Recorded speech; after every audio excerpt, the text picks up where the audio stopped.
एक समय था जब हब हेलोरन नाम का ये आदमी दुनिया का बेस्ट बाउंटी हंटर था, पर उसकी सिर्फ एक गलती ने उसको हेल के राजा डेविल के लिए डीमन हंटिंग का काम करने पर मजबूर कर दिया, जिसमें उसका सामना भांति भांति के डीमन से होने वाला था, जिनके पास अलग अलग पावर्स हैं, पर सबका मोटिव एक ही है।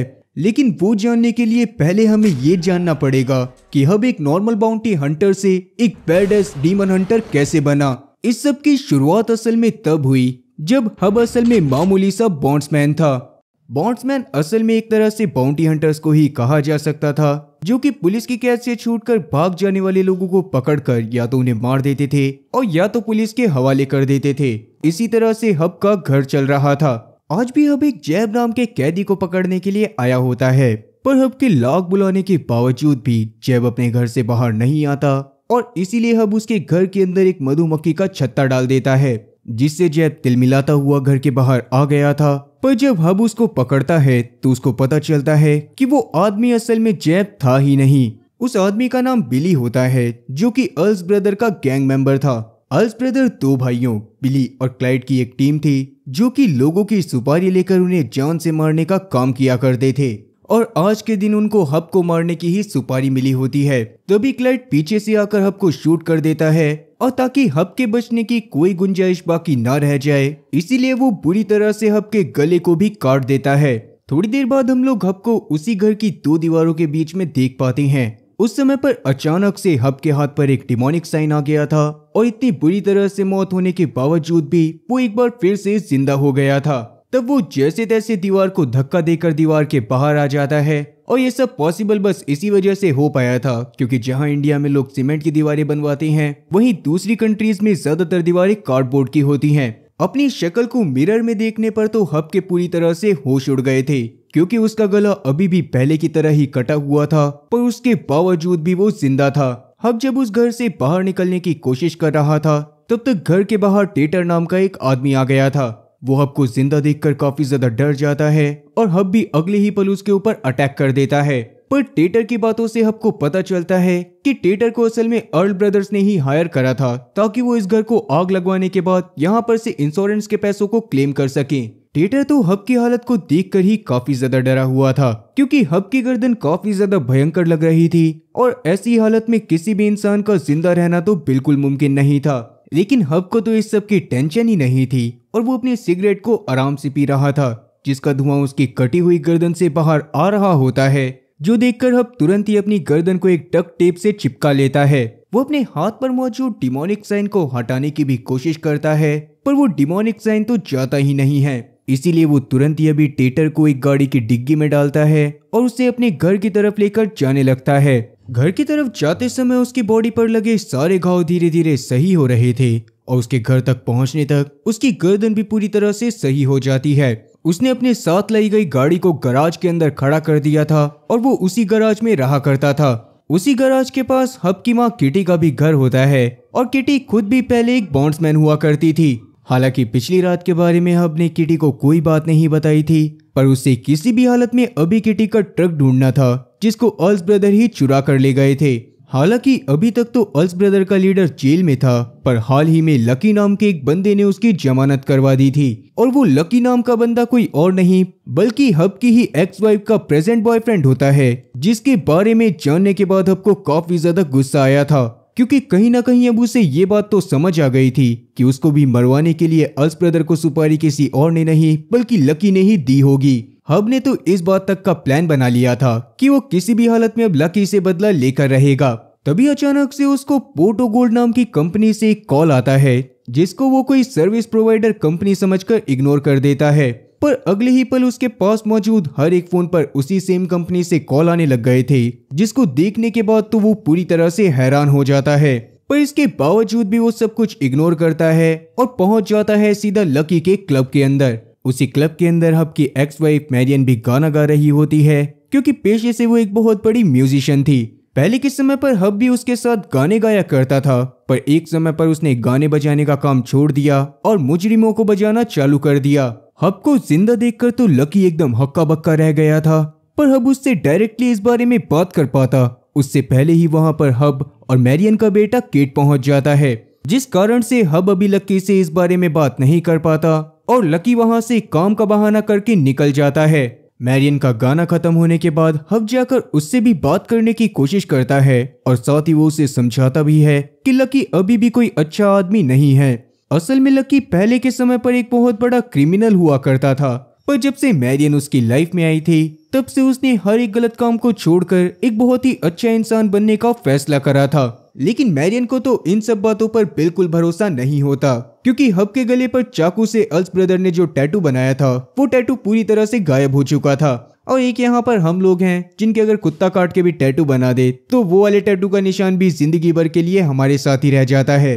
खैर अभी मैरियन हब का सारा ध्यान सभी बातों से हटाकर उसको कस्टडी एग्रीमेंट के पेपर दिखाती है जो कि वो हब से साइन करवाना चाहती थी, क्योंकि आगे होने वाले मैरियन के सारे ऑडिशन इस शहर के बाहर थे और बिना हब की परमिशन के वो केट को अपने साथ शहर के बाहर लेकर नहीं जा सकती थी। हब को ये बात जानकर बिल्कुल भी अच्छा नहीं लगता कि मैरियन केट को अपने साथ अपने ऑडिशंस में लेकर जाना चाहती है, पर उतने में ही केट वहां पर खुद आ जाता है जो कि हब को बताता है कि हब के लिए किसी पोटो गोल्ड नाम की कंपनी से कॉल आया था। लेकिन हब अभी इन सब बातों पर ज्यादा ध्यान नहीं देता और चुपचाप वहां से एक बार फिर से लकी को ढूंढने के लिए निकल जाता है।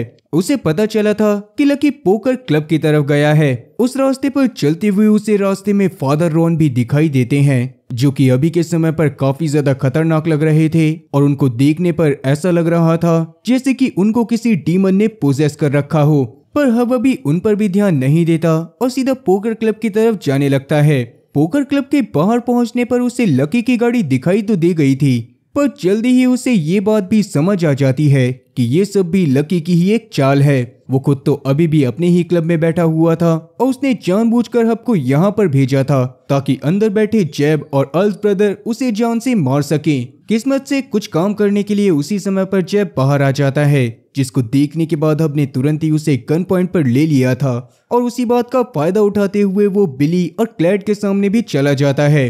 बिली और क्लैड तो हब को जिंदा देखकर काफी ज्यादा डर गए थे, इसीलिए हब उनको और डराता है और उनसे लकी को वहां पर बुलाने को बोलता है। तब क्लैड ने तुरंत ही लकी को मैसेज कर दिया था कि अब वो हब को जान से मारने का काम नहीं करने वाले। उतने में ही पोकर क्लब की सारी लाइट फ्लिकर करने लगती है और गेट पर फादर रॉन पहुंच जाते हैं। उस समय पर हब तो जैब को लेकर पास के रूम में छुप गया था, पर बाहर जब वो देखता है तो उसकी आंखें पूरी तरह से चौंधिया जाती हैं। असल में फादर रॉन ने बिली और क्लैड को अंदर आते ही पूरी तरह से मारना चालू कर दिया था और वो उनको नॉर्मली नहीं बल्कि अपनी टेलीकाइनेसिस की पावर से बहुत बुरी तरह से तड़पा तड़पा कर मार रहे थे। वो बिली की बॉडी को तो हवा में लेविटेट कराकर रूम के गेट पर मार देते हैं, जिससे गेट में एक छेद हो गया था। वो अब हब की तरफ देख रहे थे, पर हब तो फादर रॉन की हालत देखने के बाद प्रे करने के मूड में ही नहीं था। वो उनके ऊपर काफी बार अपनी शॉटगन से शूट करता है, पर उसके बाद भी फादर रॉन को कुछ भी नहीं होता। इसीलिए जैब तुरंत ही सब कुछ छोड़कर रोड पर आ जाता है और एक गाड़ी से लिफ्ट लेकर अपने घर पर पहुंच जाता है। पर उसके घर पर पोटो गोल्ड कंपनी से आई एक लड़की मिज उसका वेट कर रही थी, जो कि किटी को समझाने की कोशिश कर रही होती है कि अभी कुछ ही समय पहले हब की मौत हो गई थी और मरने के बाद वो नर्क में गया था। पर वहां पर उसकी डेविल से एक डील हुई जिसके अकॉर्डिंग डेविल ने वापस से उसको जिंदा कर दिया और अब उसको बाउंटी हंटर की जगह एक डीमन हंटर का काम करना था। और ये बात सुनने के बाद तो हब के पूरी तरह से तोते उड़ गए थे। असल में नरक एक तरह का जेल था जहां पर काफी सारे डीमन को कैद करके रखा गया था, पर हाल ही में काफी सारे डीमंस नरक से भाग गए थे जो कि अर्थ पर लोगों को मारकर उनको पोजेस कर सकते थे। और क्योंकि हब खुद भी नरक से ही आया था इसीलिए वो उन डीमंस को देख सकता था और अब उसका काम था कि वो उन डीमंस को जान से मारकर फिर से एक बार नरक में भेजे। और अगर हब ये काम नहीं कर पाता तो उसको फिर से टर्मिनेट करके एक बार फिर से नरक में भेज दिया जाता। ज्यादा जानकारी देने के लिए मिज हब को एक किताब पकड़ाती है और वहां से चली जाती है। दूसरी तरफ जैसे ही लकी को अर्ल ब्रदर का मैसेज मिलता है तो वो गुस्से में तिलमिलाते हुए सीधा पोकर क्लब के बाहर पहुंच जाता है। वहां पर जाने पर जब उसके सामने अर्ल ब्रदर की लाशें आती हैं तो उसकी तो बुरी तरह से रूह कांप गई थी, क्योंकि उन लाशों की हालत कुछ इस तरह थी जो कि शब्दों में बयान नहीं करी जा सकती। वो तुरंत ही वहां से बाहर निकलता है और बाहर उसको टेटर की गाड़ी खड़ी हुई दिखाई देती है, जिसकी डिग्गी को खोलने पर उसको टेटर भी मिल गया था और टेटर ने अपनी समझ के अकॉर्डिंग उसको बता दिया था कि ये सारा काम हब ने करा है। वहीं हब अपने घर में गुस्से में एक मशीन से पत्थर को तोड़ने का काम कर रहा होता है। तभी अचानक से उसके पास किटी आती है जो कि उसको याद दिलाती है कि उसे जल्दी से जल्दी नरक से भागने वाले डीमन को पकड़ना पड़ेगा, नहीं तो उसे टर्मिनेट करके एक बार फिर से नरक में भेज दिया जाएगा। कहीं ना कहीं किटी हब से ये बात भी जानना चाहती थी कि आखिरकार हब ने ऐसा क्या करा था जो उसको नरक में भेजा गया, पर हब के पास इसका कोई भी जवाब नहीं होता। तभी अचानक से उनको पोर्टो गोल्ड के पास से एक फैक्स आता है जिसमें फादर रॉन के बारे में काफी सारी इंफॉर्मेशन थी। उस फैक्स में उनकी लोकेशन के साथ साथ ये भी बताया गया था कि उनकी बॉडी के अंदर वेलोकॉर नाम का एक डीमन घुस गया है। वो डीमन असल में इलेक्ट्रिसिटी को कंट्रोल करने की पावर रखता था। असल में पास्ट में जब एक समय पर फादर रॉन अपने चर्च में थे तब अचानक से चर्च की लाइट फ्लिकर करने लग गई थी। एट द सेम टाइम पर उनके सामने वो डीमन भी आ गया था जिसको देखने के बाद फादर रॉन ने उसको क्रॉस दिखाया, पर अगले ही पल जब उन्होंने होली वाटर में अपना हाथ डाला तो उनको बहुत खतरनाक बिजली का झटका लगा। बिजली के झटके से ही उनका चेहरा बुरी तरह से जल गया था और बेहोश होकर वो जमीन पर ही गिर गए थे। उनकी स्किन बुरी तरह से जमीन से चिपक गई थी और थोड़ी देर बाद जब उनकी आंख खुली भी तब तक वो वेलोकॉर के कब्जे में पहुंच गए थे। प्रेजेंट टाइम में हब और किटी को सब कुछ पता चलने पर हब तुरंत ही चर्च की तरफ जाने लगता है, पर किटी भी उसके साथ जाना चाहती थी, जिस पर पहले तो हब मना कर देता है। पर क्योंकि किटी हब के पैदा होने के पहले बॉन्ड्समैन का ही काम करा करती थी, इसीलिए वो हब की बातों को अनसुना करते हुए हब के साथ जबरदस्ती चर्च में पहुंच जाती है। वहां जाने पर उनको फादर की स्किन फर्श पर चिपकी हुई दिखाई देती है, जिसको देखकर किटी को तो इसी बात का दुख हो रहा था कि अब उसको एक दूसरा चर्च ढूंढना पड़ेगा। हब को भी कहीं ना कहीं ये बात तो समझ आ गई थी कि ये जॉब सच में काफी ज्यादा खतरनाक है, इसीलिए वो कैड और मैरियन की सेफ्टी के लिए उस कस्टडी एग्रीमेंट पेपर पर साइन कर देता है और लकी के क्लब में जाकर मैरियन को उन पेपर को दे देता है। मैरियन इससे काफी ज्यादा खुश थी, पर वो एट द सेम टाइम बहुत ज्यादा शॉक भी होती है क्योंकि हब असल में ऐसे बंदों में से था जो कि इतनी आसानी से तो अपनी बातों से पीछे नहीं हटते थे। खैर लकी को देखने पर हब गुस्से में उसके जेब में एक रेस्टोरेंट का डिस्काउंट कूपन डाल देता है ताकि बाद में लकी आकर उससे उस रेस्टोरेंट में मिल सके, जिसके तुरंत बाद ही हब अपने घर में जाकर सोचने लग गया था कि आखिरकार अब वेलोकॉर कहां पर होगा। तभी अचानक से उसको याद आता है कि अल्स ब्रदर के घर पर जब फादर रॉन आए थे तब वहां की लाइट्स फ्लिकर करने लगी थी। इवन चर्च में जाने पर भी चर्च के सारे बल्ब फ्यूज थे और वेलोकॉर भी इलेक्ट्रिसिटी को कंट्रोल कर सकता था। यही सोचकर वो हाल ही में हुए इलेक्ट्रिसिटी ब्रेकडाउन के बारे में पता करने लगता है। तब उसको एक रिसाइकलिंग सेंटर के बारे में पता चलता है जहां पर हाल ही में एक बहुत बड़ा इलेक्ट्रिसिटी ब्रेकआउट हुआ था। ये बात जानते ही वो तुरंत ही किटी के साथ उस रिसाइकलिंग सेंटर में चला जाता है, जहां जाने पर उसको सीलिंग पर चिपका हुआ रॉन भी दिखाई दे गया था। वहां पर वेलोकॉर डीमन ने एक आदमी का सैक्रिफाइस भी दे रखा था, जिसको देखने के बाद हब और किटी काफी ज्यादा डर जाते हैं।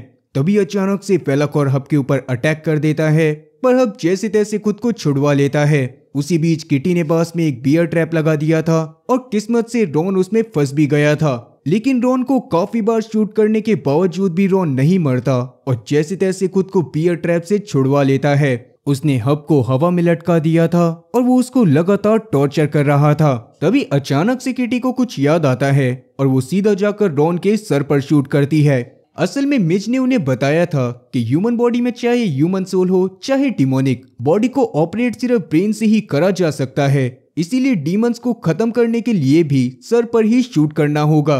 हब को भी जैसे ही ये बात याद आई थी वैसे ही उसने पास में पड़ी एक अलमारी को रॉन के सर के ऊपर गिरा दिया था, जिससे वेलोकॉर डीमन पूरी तरह से खत्म हो जाता है और रॉन की बॉडी में आग लग जाती है।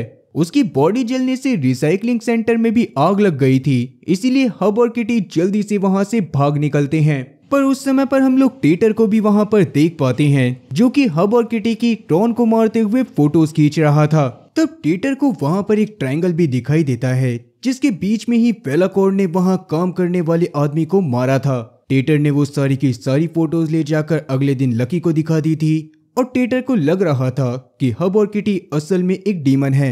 इसी वजह से हब मरने के बाद भी जिंदा हो गया और उन्होंने जैसे ही रॉन को जान से मारा वैसे ही अपने आप रॉन की बॉडी में आग भी लग गई। लेकिन लकी को ऐसी बातों पर बिल्कुल भी भरोसा नहीं था।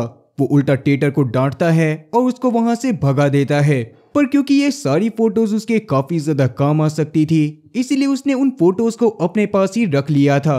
वहीं दूसरी तरफ आपको पोर्टो गोल्ड से कॉल आता है जो कि उसको उसके फर्स्ट काम में कामयाबी के लिए कॉन्ग्रेचुलेट करते हैं और उसको बताते हैं कि उसका अगला काम भी उसको जल्दी ही मिलेगा। पर जब तक हब को उसका दूसरा काम नहीं मिलता तब तक वो चाहता था कि वो मेरियन और केट के सामने लकी की सच्चाई लेकर आए। इसीलिए वो किटी से फैक्ट्स पर ध्यान देने को बोलकर खुद मेरियन के घर पर चला जाता है, जहां पर मेरियन और लकी अभी केट को स्कूल पर छोड़ने के लिए जा रहे थे। पर कुछ सोचते हुए हब उनसे रिक्वेस्ट करता है कि आज वो केट को खुद स्कूल में छोड़कर आना चाहता है। मेरियन भी इस बात को मानकर लकी के साथ गाड़ी में बैठती हुई वहां से चली जाती है और हब भी अब बहुत खुशी खुशी केट के साथ उसके स्कूल की तरफ जाने लगता है। केट के माइनर होने के बावजूद भी हब ने उसको अपना हैवी ट्रक चलाने को दिया था, जिससे केट को काफी ज्यादा खुशी होती है। केट वहां पर हब के सामने एक सीक्रेट रिवील करता है जो कि मेरियन ने केट को हब को बताने से मना करा था, और वो सीक्रेट ये था कि केट जल्दी ही मेरियन के साथ अपना फर्स्ट सॉन्ग रिलीज करने वाला है। ये बात सुनने के बाद हब को काफी ज्यादा गुस्सा आ गया था, क्योंकि उसने मेरियन से पहले ही वादा लिया था कि वो केट को इस सब में उसके 18 साल होने तक नहीं घसीटेगी। मतलब कि हब नहीं चाहता था कि केट 18 साल की उम्र से पहले कोई भी सॉन्ग बनाए, और उसका रीजन यही था कि 18 साल के होने से पहले अगर वो कोई भी सॉन्ग रिलीज करता तो उसकी नॉर्मल लाइफ काफी ज्यादा अफेक्ट होती। पर क्योंकि हब के पास अभी इन सब बातों के लिए ज्यादा समय नहीं होता, इसीलिए वो सब चीजों को इग्नोर करते हुए अपने मेन मोटिव पर वापस से आता है। वो केट को लकी के द्वारा किए गए सभी क्राइम की लिस्ट दिखाता है, जिसमें मर्डर, चोरी चकारी, ड्रग डीलिंग और उसके अलावा और भी काफी सारे क्राइम शामिल थे। बेसिकली हब बस केट को ये बात समझाना चाहता था कि लकी कोई अच्छा बंदा नहीं है और उसे जल्दी से जल्दी मेरियन से दूर करना पड़ेगा। लेकिन इन सब चीजों के बारे में तो लकी ने मेरियन और केट को पहले से ही बता रखा था, और उसकी अच्छी बात ये थी कि वो मेरियन के मिलने के बाद से अपने सारे गलत काम को छोड़ चुका था और वो मेरियन से कोई भी बात नहीं छुपाता था। और बेशक से केट को हब और मेरियन के अलग हो जाने के बाद अच्छा ना लग रहा हो, पर उसके बावजूद भी उसका यही मानना था कि अगर मेरियन लकी के साथ खुश थी तो उन्हें उनके रिलेशन को बिल्कुल भी खराब नहीं करना चाहिए। हब अभी केट को और ज्यादा समझाना चाहता था, पर तभी अचानक से उसको किटी का कॉल आता है, जो कि उसको पोर्टो गोल्ड से आए फैक्स और साथ ही एक नई लोकेशन के बारे में बताती है। उस फैक्स में इस बार बी नाम की एक हाई स्कूल स्टूडेंट की घर की लोकेशन थी, जिसके ऊपर मॉर्फोस नाम के एक बहुत ही खतरनाक वाटर डीमन ने कब्जा कर रखा था। असल में अभी थोड़ी देर पहले जब बी अपने घर में नहाने के लिए गई थी, तभी अचानक से उसके बाथरूम के टैप्स अपने आप चालू हो गए थे, और सिर्फ उसके बाथरूम के ही नहीं बल्कि उसके घर के सारे टैप धीरे धीरे चालू होने लगे थे। जिसके अगले ही पल उसने शीशे के अंदर मॉर्फोस को देखा और मॉर्फोस ने ब्री को बाथटब में डुबोकर जान से मार दिया। जिसके बाद जब ब्री की आंख खुली तो वो असल में ब्री थी ही नहीं, उसकी बॉडी के ऊपर कब्जा हो चुका था मॉर्फोस डीमन का। अब जैसे ही इस बारे में हब को पता चलता है तो वो तुरंत ही केट को इंस्ट्रक्शन देता है कि वो कार को ब्री के घर के बाहर ले जाए। फिर ब्री के घर के बाहर पहुंचने पर हब देखता है कि ब्री के पूरे घर से पानी टपक रहा था, लेकिन ब्री तो अपने घर में होती ही नहीं है। और क्योंकि मॉर्फोस एक वाटर डीमन था, इसीलिए हब इस बात को समझ गया था कि वो लोग जरूर ही टाउन के पूल एरिया में गए होंगे। इसीलिए वो केट से पास वाले पूल एरिया में चलने को कहता है, और आज वर्किंग डे होने की वजह से पूल एरिया में कोई भी नहीं था। हब तब अंदर जाकर एरिया को लॉक कर देता है और उसने केट को बाहर गाड़ी में छोड़कर बाहर हो रही हरकतों पर नजर रखने को कहा था। वहीं खुद जब वो पूल एरिया के पास जाता है तो पूल में उसको एक आदमी की लाश दिखाई देती है, जिसको भी सैक्रिफाइस के तौर पर एक ट्रायंगल के बीच में ही मारा गया था। वो देखने के बाद तो हब के एकदम होश उड़ गए थे, क्योंकि उस आदमी की बॉडी बिना सपोर्ट के पानी के अंदर स्थिर खड़ी हुई थी। हब इस बारे में सोच ही रहा होता है कि उतने में ही ब्री हब के पैरों को पकड़कर उसको पानी में खींच लेती है और उसको पूल के काफी नीचे तक ले जाती है। हब को इससे सांस लेने में काफी ज्यादा दिक्कत हो रही थी और जल्दी ही उसकी सांसें रुकने वाली थी, पर जैसे तैसे वो खुद को संभालता है और अपनी जेब से एक डैगर निकालकर ब्री की आंख में मार देता है। वो डैगर आंख को चीरते हुए ब्री के ब्रेन में लग गया था, जिससे मॉर्फोस डीमन का तो पूरी तरह से खेल समाप्त हो चुका था। और हब के बाहर आने के बाद पूल के अंदर ही आग लगने से उसकी बॉडी भी वहां से गायब हो जाती है। हब तब आराम से बाहर निकलने की कोशिश कर ही रहा था कि तभी अचानक से केड उसको कांटेक्ट करके बताता है कि अभी वो बाहर नहीं आ सकता, जिसका रीजन बाहर मौजूद शेरिफ रूबी थी, जो कि पूल के गार्ड से कुछ बात करने के लिए आई थी। इसीलिए वो बार बार गेट को नॉक कर रही थी और रूबी सच में इतनी ज्यादा जिद्दी थी कि वो बिना बात को करे वहां से जाने वाली नहीं थी। हब तब सबसे पहले तो साइड में जाकर छुपता है और कुछ सोचने के बाद उसने तुरंत ही केट को कॉल करके उससे ट्रक को लेकर किटी के पास जाने को कहा था। लेकिन केट जैसे ही वहां से निकलता है उसके अगले ही पल हब तुरंत ही पुलिस को कॉल करके कहता है कि उसने अभी अभी एक ब्लैक कलर के ट्रक को देखा है जिसको शायद एक माइनर बच्चा ड्रंक करके काफी ज्यादा स्पीड में चला रहा है। मतलब कि अगर साफ शब्दों में बात करी जाए तो हब ने अभी अपने आप को बचाने के लिए अपने ही बेटे की बलि चढ़ा दी थी। खैर इसके बारे में तुरंत ही रूबी के पास मैसेज आ गया था क्योंकि वही उस एरिया में लोकेशन के सबसे ज्यादा नजदीक थी, इसीलिए रूबी को वहां से निकलना पड़ता है और उसके बाद हब भी वहां पर मौजूद सारी सीसीटीवी फुटेज को डिस्ट्रॉय कर आराम से निकल जाता है। वहीं किटी जब अपने घर पर होती है तभी अचानक से लकी उसके पास आता है जो कि उससे कुछ बात करना चाहता था, पर क्योंकि किटी को एटलीस्ट अभी ये बात तो पता ही थी कि लकी ही वो इंसान है जिसने हब को जान से मरवाने की कोशिश करी थी, इसीलिए वो उसकी कोई भी बात नहीं सुनती और उल्टा उसको गन पॉइंट पर लेकर उसको वहां से जाने को बोलती है। पर लकी असल में वहां पर उनको ब्लैकमेल करने के लिए आया होता है और उसने सीढ़ियों पर ही एक फाइल छोड़ दी थी। उस फाइल के अंदर हब और किटी की उस समय की फोटोज थी जब वो डॉन को मारने के लिए गए थे। लकी नॉर्मली बस यही चाहता था कि हब और किटी दोनों ही उसकी फैमिली यानी कि मैरियन और कैट से दूर रहें, वरना वो इन सब फोटोज को पुलिस को दे देता। किटी तो ये सब देखने के बाद काफी ज्यादा परेशान हो जाती है और वहीं हब की हरकत की वजह से उसको गुस्से में मैरियन ने पुलिस स्टेशन में बुलाया था क्योंकि उसको लग रहा था कि हब ने लापरवाही में केट को वो ट्रक चलाने को दिया और केट ने उसको सच में ओवर स्पीड पर चलाया। अब क्योंकि हब ने तो वैसे भी ये सब जानबूझ के करा होता है इसीलिए वो इस बारे में कोई भी सफाई नहीं देता, पर वहां पर उसकी मैरियन से इस बात पर बहस जरूर हो गई थी कि मैरियन केट के साथ जल्दी ही अपना एल्बम रिलीज करने वाली थी, जबकि केट के पास अभी काफी टाइम था और वो और ज्यादा प्रैक्टिस करके और ज्यादा परफेक्ट हो सकता था। अब ये सारी चीजें इसी वजह से बोल रहा होता है क्योंकि वो भी पहले के समय पर एक म्यूजिशियन था, पर एक समय पर इंटरेस्ट खत्म होने की वजह से उसने म्यूजिक को छोड़ दिया था। अब केट ने ये वाली बात हब को बताई थी, इस बारे में केट ने हब को मैरियन को बताने से मना करा था, इसी वजह से केट अभी हब से काफी ज्यादा नाराज हो जाता है और क्योंकि हब उसको परफेक्ट नहीं मानता था उसको इस बात की वजह से भी काफी ज्यादा बुरा लगा था और मैरियन को तो इस बात से इतना ज्यादा गुस्सा आया था कि उसने हब को साफ कह दिया था कि वो अपने बेटे से जलता है। ये सुनने के बाद तो हब की पूरी तरह से बोलती बंद हो गई थी और वो बहुत ज्यादा उदास होकर अपने घर पर चला गया था। किटी भी अभी के समय पर उससे सही से बात नहीं कर रही थी, पर कहीं ना कहीं वो इस बात को तो जानना चाहती थी कि हब को नर्क में क्यों भेजा गया था। हालांकि हब किटी को तो ये बोलता है कि शायद ये सारी चीजें आफ्टर लाइफ के लोगों की गलती होगी, लेकिन ये बोलने के बाद वो अगले ही पल अपने घर के पीछे उगे काफी सारे फूलों के पास चला गया था। उन फूलों को वो बहुत ध्यान से देखने लगता है और उन्हें देखकर समझ में आता है कि जरूर ही उन फूलों के नीचे किसी की कब्र है।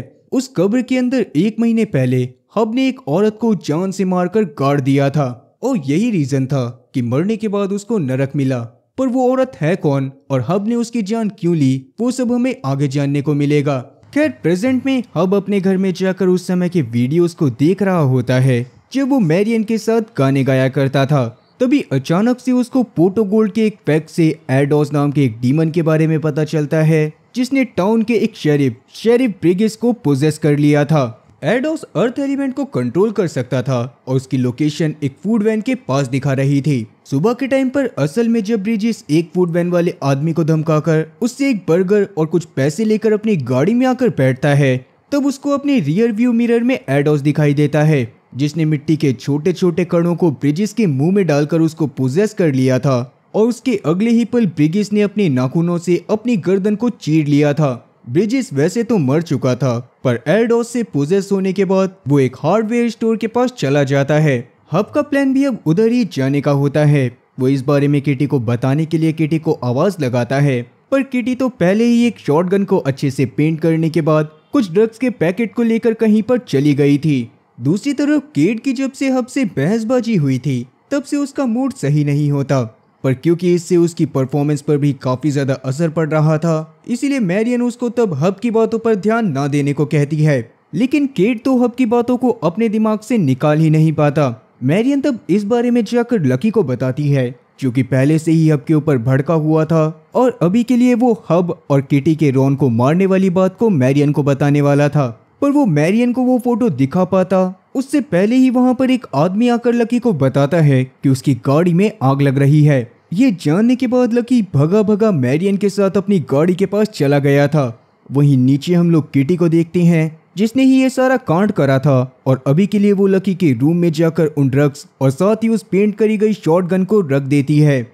लेकिन जब वो नीचे से वापस जा रही थी तो उस समय मैरियन ने उसको देख लिया था और क्योंकि मैरियन और किटी की सच में काफी ज्यादा बनती थी इसीलिए मैरियन को ये बात अच्छे से पता थी कि लकी की गाड़ी में आग किसी और ने नहीं बल्कि किटी ने ही लगाई होगी। ये हैलोरन परिवार की एक पुरानी तरकीब थी जिससे वो अपने दुश्मनों को उनके घर से बाहर बुलाया करते थे। पर मैरियन इस बारे में लकी को ना बताने का फैसला करती है और किटी के कहने पर वो एक बार फिर से हब से बात करने के लिए मान जाती है। मैरियन के पास हब की लोकेशन थी इसीलिए वो हब से मिलने के लिए सीधा उसी हार्डवेयर स्टोर में पहुंच जाती है जहां पर हब अभी ब्रिजेस को रोकने गया था। हार्डवेयर स्टोर में हब मैरियन को देखने के बाद काफी ज्यादा हैरान हो जाता है और वो उसे सेफ रखने के लिए उसे वहां से जाने को बोलता है। पर मैरियन तो अभी उसकी कोई भी बात सुनने को तैयार ही नहीं थी। तभी अचानक से उन दोनों को वहां पर किसी के होने का एहसास होता है और साथ ही उन्हें पास में से काफी ज्यादा बदबू भी आ रही थी। फिर थोड़ा सा आगे जाने पर उन लोगों को एक लाश मिलती है जिसको भी एक मिट्टी के ट्रायंगल के बीचों बीच मारकर रखा हुआ था। ये देखने के बाद तो मैरियन एकदम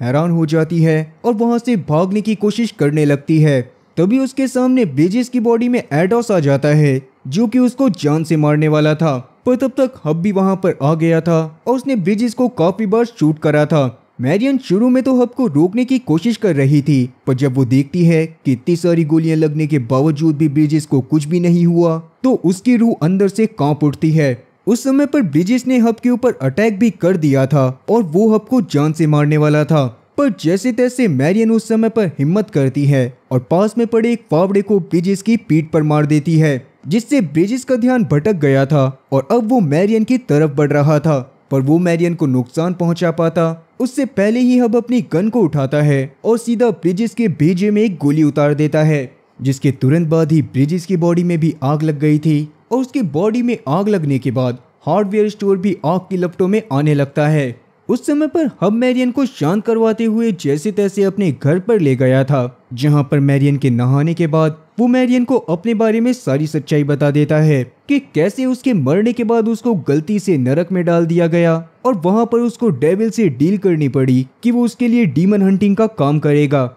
इवन अब तो मैरियन को इस बात पर भी भरोसा हो गया था कि लकी ने सच में हब को जान से मारने की कोशिश करी थी। इसीलिए वो लकी से सारे रिश्ते नाते खत्म करने का डिसाइड करती है और वो केट के गाने को रिकॉर्ड करने के बाद फिर से हब के साथ ही आकर रहने वाली थी। हब उस समय पर डीमन के द्वारा करे गए सैक्रिफाइसेस के बारे में सोच रहा था और जब उसे कुछ समझ में नहीं आता तो वो मिच को कॉल करके उससे सैक्रिफाइसेस के बारे में पूछता है। पर मिच को तो इस बारे में कोई इन्फॉर्मेशन ही नहीं थी। उसे तो बस इतना बताया गया था कि डीमंस नर्क से भाग गए हैं और वो अर्थ पर मौजूद लोगों के ऊपर कब्जा करना चाहते हैं। इसीलिए वो ये बताने के बाद कॉल को काट देती है। तभी किटी मैरियन को कॉल करके उसको लकी के रेस्टोरेंट के बाहर बुलाती है जहां पर उसने पुलिस वालों से कहकर लकी के रूम में रेड पड़वा दी थी जहां पर से पुलिस वालों को वो ड्रग्स और साथ ही शॉटगन मिली थी जो कि असल में वही शॉटगन थी जिससे किटी ने डॉन को जान से मारा था। और इसीलिए अगर अभी के टाइम पर लकी इस बारे में पुलिस से कुछ भी कहता तो किटी झूठ भी बोल सकती थी कि लकी उन लोगों के साथ मिला हुआ था और क्योंकि सारे सबूत अभी लकी के खिलाफ थे इसीलिए वो भी इस बारे में पुलिस से कुछ भी नहीं कह पाता।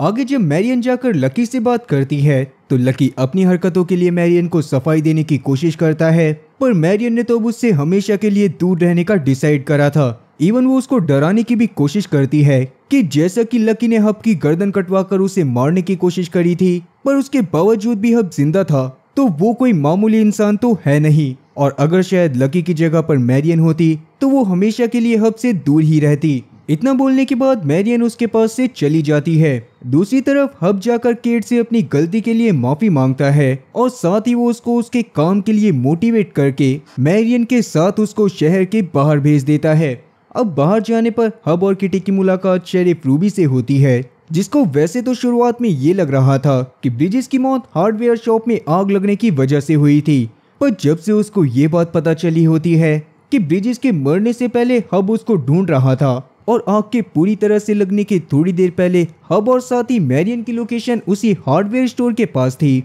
तब से उसे हब और साथ ही मैरियन के ऊपर काफी ज्यादा शक हो रहा था। लेकिन हब अभी उसकी बातों पर ज्यादा ध्यान दे ही नहीं रहा था। उसके दिमाग में तो अभी यही सारी बातें घूम रही थी कि आखिरकार वो सारे डीमन सैक्रिफाइसेस क्यों कर रहे हैं, और हब की यही हरकत रूबी के मन में हब के लिए और ज्यादा शक पैदा कर देती है। अब रूबी हब को पकड़ने के लिए क्या करेगी, और क्या डीमंस अपने मोटिव में सफल हो पाएंगे, और हब अगर अभी अपने मिशन में फेल हो गया तो इस दुनिया का क्या होगा। जानता हूँ कि काफी सारे सवालों के बीच में मैं आपको एक बार फिर से उलझा रहा हूँ, पर एज ऑलवेज वीडियो काफी ज्यादा बड़ी हो चुकी है, इसीलिए इन सारे सवालों के जवाब आपको सेकंड पार्ट में मिलेंगे। लेकिन क्या सच में मुझे इस कहानी को कंटिन्यू करना चाहिए, और अगर हाँ तो इसके सेकंड पार्ट के लिए अगर 100 लोगों के भी कमेंट आते हैं तो उसी दिन से मैं इसके सेकंड पार्ट पर काम करना चालू कर दूंगा। इवन हाल में ही मैंने एक और सीरीज को एक्सप्लेन करा है जिसमें 300 मिलियन साल पुराना डायनासोर के टाइम का एक क्रीचर जग जाता है जो कि दुनिया के सबसे बड़े मास एक्सटिंक्शन का कारण था। वो सीरीज भी सभी लोगों को काफी ज्यादा पसंद आ रही है, पर अगर किसी ने उसको अभी तक नहीं देखा है तो आप उसको राइट हैंड साइड पर आ रही वीडियो पर क्लिक करके वॉच कर सकते हो। और रही बात इसके सेकंड पार्ट की, तो पहले कमेंट सेक्शन में मुझे जरूर बताना कि क्या इसकी कहानी आगे कंटिन्यू करने लायक है भी या फिर नहीं। उम्मीद है कि एक्सप्लेनेशन अच्छी लगी होगी। अगर एक्सप्लेनेशन अच्छी लगी हो तो चैनल को सब्सक्राइब करना और बेल नोटिफिकेशन को ऑल पर सिलेक्ट करना, और वीडियो को भी लाइक करना। मैं ऐसी ही और मजेदार एक्सप्लेनेशन वीडियोस लाता रहूंगा। खैर तब तक के लिए टाटा और गुड बाय।